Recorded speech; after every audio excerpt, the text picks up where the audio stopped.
Pope to Marseille clergy, bring gaze of Jesus to others.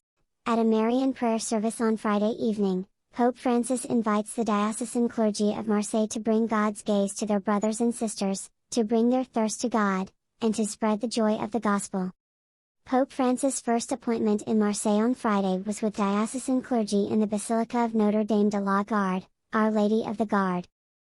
In his address during the Marian prayer service, the Holy Father recalled that the church in which the meeting took place was not founded as the result of a miracle or apparition, but because the people of God in Marseille sought and found here the presence of the Lord through the eyes of His Holy Mother.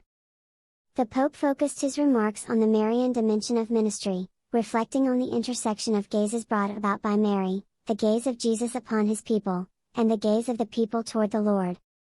Jesus' tender gaze.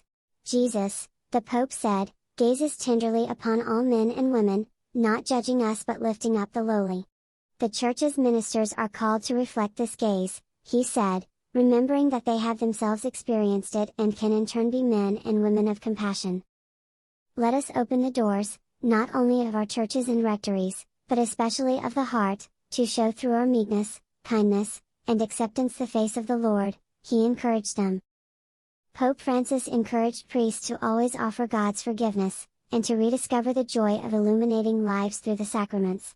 And he encouraged them to be close to everyone, especially the poor and less fortunate.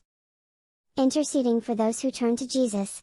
Turning to the second gaze, that of men and women who turn to Jesus, Pope Francis highlighted the role of the Church's ministers as intercessors. Like Mary at the wedding of Cana, they are called to be the voice of intercession for others, ensuring that when they pray, they bring with them the needs of all those Providence has placed in their path. The Pope summarized his reflections by pointing to 3 images of Mary in the Basilica.